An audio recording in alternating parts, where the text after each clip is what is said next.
पहली फिल्म की शूट थी ये मेरी। एज अ स्टेपिंग स्टोन मैंने किया कि सपोर्टिंग रोल से मुझे उसका कोई प्रॉब्लम नहीं है, कैरेक्टर अच्छा था, डिफरेंट था, मैंने कभी ऐसे रोल नहीं किया था। प्लस सपोर्टिंग रोल करूँगी, देखूँगी कैसा होता है बड़े स्क्रीन पे, बट वो हुआ नहीं, बाद में आया। तो मेरे जो मिस्टेक्स हैं जो भी थे अब वो आएंगे और आगे नेक्स्ट टाइम सीख के दूसरे प्रोजेक्ट्स होंगे। सरमद सहबाई साहब के साथ बैठ के वोकल रिहर्सल्स बहुत हुई। मैं बहुत जल्दी इसीलिए बोलती हूँ क्योंकि जब आ रहे होते हैं तो टाइम नहीं लेती मैं प्रोसेस करने। इंग्लिश में सोचती हूँ जल्दी से उर्दू में ट्रांसलेट होके फिर मैं फुर्र करके बोलती हूँ, बट नैना ऐसे नहीं बोल सकती। नैना बहुत कैलकुलेटेड, बहुत ज़्यादा फेमिनिन, बहुत ज़्यादा मैच्योर, सेंशुअल स्लाइटली, बहुत कॉन्फिडेंट, बहुत प्राउड, सिक्योर किस्म की खातून थी। तो आपके बात करने के तरीके से आपको बहुत कुछ पता चल जाता है कैरेक्टर के बारे में। तो this was a challenge and to visualise and make Naina Kanwal, इसमें ऑब्वियसली अंजुम और सरमद साहब का बहुत बड़ा ऑलरेडी विजन था। तो जैसे उन्होंने सोचा था कैरेक्टर वैसे ही उन्होंने समझाया। पीरियड पीस, बट पीरियड उसका ऐसा क्लियर नहीं किया था, बट आपको देखने में जिस तरह उसकी ग्रेडिंग या कलर्स करेक्शन होनी थी, जिस तरह एक्टिंग की गई, बात करने का तरीका, कपड़े, बाल, स्टाइलिंग, वो करंट टाइम का नहीं था, किसी और टाइम का था। ये किस टाइम का था ये नहीं बताया गया था। That was very different. At first art film बनने जा रही थी ये, कंटेंट की वजह से मीर तकी मीर से इंस्पायर्ड है, एक वैशी पोएट जिसके ख़यालात अलग हैं, but relevant to current situation. तो मज़ेदार भी था, करंट भी था सब्जेक्ट की वजह से, but the way it was shot, treatment उसकी थोड़ी डिफरेंट थी। And Mahi Mir is definitely necessary to be a part of that growth. मैं ऑडियंस को जब वो देखने जाएंगे यही कह सकती हूँ कि खुले दिमाग के साथ जाएं। हम बहुत जल्दी जजमेंटल हो जाते हैं, बहुत जल्दी फ्लॉज, नुक्स वगैरह पॉइंट आउट करते हैं। अभी तो फिल्म इंडस्ट्री, हॉलीवुड अलग है, ये पाकिस्तानी फिल्म इंडस्ट्री जो अभी पैदा हुई है। तो जिस तरह बच्चा दूसरों को, बड़ों को देख देख के सीखता है, आगे बढ़ता है, हम फिल्म इंडस्ट्री वाले भी अभी सीख रहे हैं। तो खुले, that's all I can say, खुले दिमाग के साथ जाएं। एक्टर्स आपको बहुत अच्छे मिलेंगे फिल्म में, कॉन्सेप्ट इंटरेस्टिंग है, डिफरेंट है, but expectations I think viewers को थोड़ा अपने एक्सपेक्टेशंस को मैच्योर करना है या थोड़ा डिफरेंट करना है। आई अंडरस्टैंड कि अभी हम भारी पैगाम वाले फिल्में नहीं देखना चाहते। ये माही मीर एक ऐसी फिल्म है जो कि थॉट प्रोवोकिंग है, डिफरेंट, इंटरेस्टिंग, थोड़ी हिस्टोरिकल, थोड़ी कल्चरल। आपको बहुत सारे लिंक्स होंगे कि किस तरह लोग आगे चलना चाहते हैं, बट माशरे की वजह से, रूल्स की वजह से किस तरह हम रुके हुए होते हैं, किस तरह रिबेलियस लोग रिएक्ट करते हैं, किस तरह लोग जो कन्वेंशनल होते हैं, जो सिस्टम को फॉलो करते हैं, वो तो डिफरेंसेस जो कि बहुत रेलेवेंट है, अब सबको फील होगा, सबको रिलेटेबल होगा। Interesting art meets commercial film with a good story background.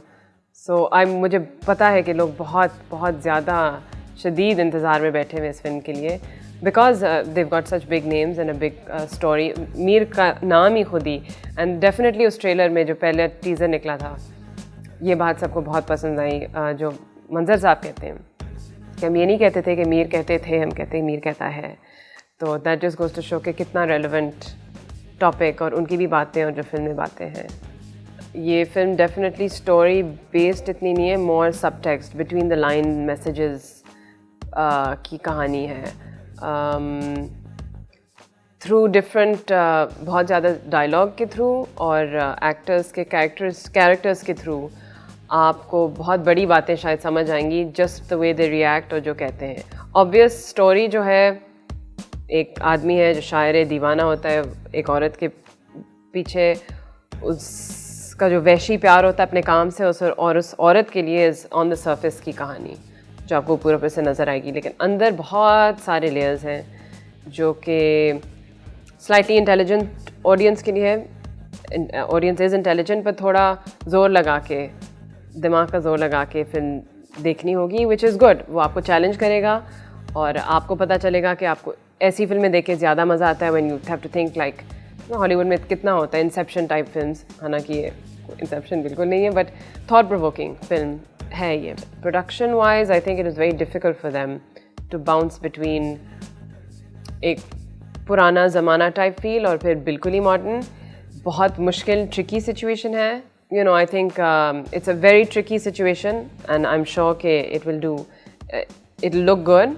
I'm sure there may be many flaws also because it is not easy for actors emotionally, physically, wardrobe की styling, location की styling, Karachi के किसी एक जगह को पुराना दिखाना फिर modern दिखाना, definitely a good effort and good job. जैसे कि मैंने कहा कि script सरमद सहबाई ने लिखी है और बहुत ज़्यादा established poet, writer, thinker, philosopher हैं. उनकी जो आइडियाज़ हैं, उनकी जो सोच है वो हट के है, थोड़ी रिबेलियस से हैं, वो एक्सपीरियंस्ड है वो काफ़ी ज़्यादा. तो ये सब बातें इनकी स्क्रिप्ट में नज़र आती हैं. जिस तरह उन्होंने लिखा, आई एम श्योर उन्होंने थोड़ा अपना आप का सोच के रख के भी फ़हद के कैरेक्टर में डाला है, apart from being inspired from Mir Taqi Mir. तो जो मेरे पार्ट्स थे definitely interesting, very layered, very complexed. कुछ ऐसी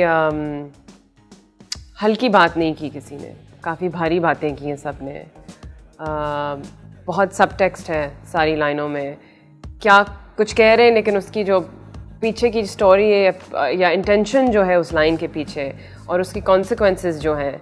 अगर मैंने कुछ कहा तो दूसरे कैरेक्टर ने जब इसको रिसीव किया इन्फॉर्मेशन, उसके दिमाग में क्या चल रहा है, मैंने उसको क्या ट्रिगर किया. ये बहुत सी ऐसी बातें हैं स्क्रिप्ट में कि किसके ट्रिगर्स वो हिट, किसको क्या रिएक्ट हुआ, किसने कैसे फील किया, किसका गुस्सा कैसे दबा, कैसे बाहर आया. So that's very interesting. ये मैंने अपने दूसरे स्क्रिप्ट्स में ना टीवी या बाकी जो 3-4 फिल्में थी उसमें नहीं देखा. ये बहुत मज़े की बात थी. शाही ने डबिंग की है तो sound quality will definitely be very good. तो डबिंग में जब देखा तो ये रियलाइज़ हुआ again, thank God for post production, because सबकी इतनी गर्मी में, इतने महीनों के गैप्स में आपकी स्किन की तो वाट लग जाती है.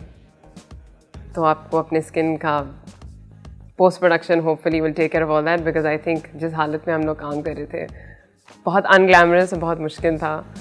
सो हम लोगों की हालत होपफुली पोस्ट में बहुत ग्लॉसी. और तो बस डबिंग में देख के वो लाइटिंग, ट्रीटमेंट बहुत अच्छी लगी. बस हमने कहा पोस्ट हो जाए हम सब पे. और फिर सुकून में आराम से जब मैंने अब देख के जो डबिंग की थी, I think that was more relaxing then set पे करना और फिर आहिस्ता से उस तरह बात करना.